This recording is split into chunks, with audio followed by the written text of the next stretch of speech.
bangunan Masjid Nabawi yang kini amat megah merupakan bekas tanah milik anak yatim ketika Nabi Muhammad dan para sahabatnya hijrah ke Yastrib, Madinah. Tanah lapang tempat menjemur kurma itu adalah milik dua orang anak yatim, kakak beradik bernama Sahal dan Suhail. Tanah lapang itu kemudian dibeli oleh Nabi untuk membangun masjid raya. Sahal dan Suhail pada mulanya menolak pembelian itu. Keduanya ingin mewakafkan saja tanah itu kepada Nabi. Tetapi Nabi tidak akan menyia-nyiakan hak seseorang, apalagi anak yatim. Maka Nabi pun membayar dengan harga yang sewajarnya. Di tempat itulah dibangun Masjid Raya, yang kini kita kenal dengan Masjid Nabawi yang berkubah hijau, di kota Madinah. M. Muhyiddin dalam Sayyiduna Muhammad Nabi Ar-Rahmah, halaman 62-63 yang dinukil KH Zaki Mubarak menjelaskan, waktu Rasulullah SAW dan para sahabatnya memasuki kota Madinah, beliau mendapat sambutan yang luar biasa, sehingga setiap orang dari mereka menawarkan agar beliau tinggal di rumahnya. Nabi SAW tidak mau mengecewakan ajakan mereka, dan beliau pun tidak melebihkan salah seorang dari mereka, baik kaya atau miskin. Agar tidak mengecewakan penduduk Madinah, Nabi tidak singgah di rumah salah seorang dari mereka. Nabi mengatakan, biarkan unta itu berjalan, di mana ia berhenti, disitulah kami tinggal, karena unta itu telah ada yang memerintah. Perhatian ribuan orang kini tertumpu pada unta Nabi yang bernama Qushwa, yang berjalan sendiri, dan diikuti oleh semua orang. Orang-orang Madinah dalam hati kecilnya berharap, semoga unta itu berhenti di rumahnya. Ternyata unta itu terus berjalan berbelok ke kanan ke kiri, lurus, belok lagi, dan ketika sampai di tanah lapang yang luas tempat menjemur buah kurma, unta itu tiba-tiba berhenti kemudian berlutut beristirahat di lapangan itu. Semua orang berteriak histeris.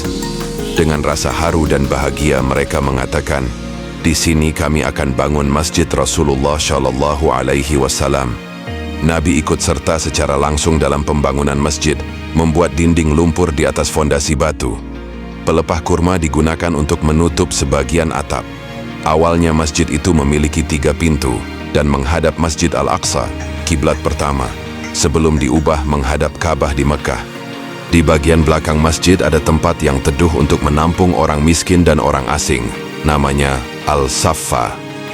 Ketika para sahabat meminta Nabi untuk memperkuat atap dengan lumpur, beliau menolak.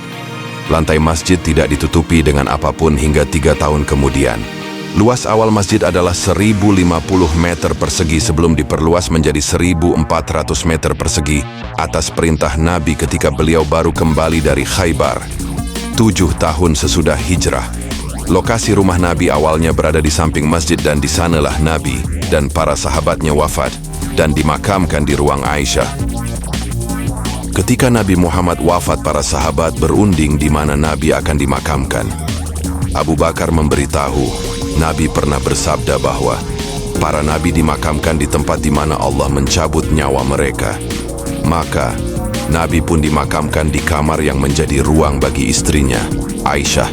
Ketika Abu Bakar sakit, ia meminta izin Aisyah agar bisa dimakamkan di dekat makam Nabi Muhammad, dan Aisyah setuju.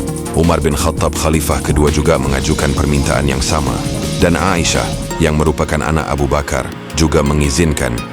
Dalam sejarahnya, Masjid Nabawi terus mengalami perluasan hingga seperti saat ini.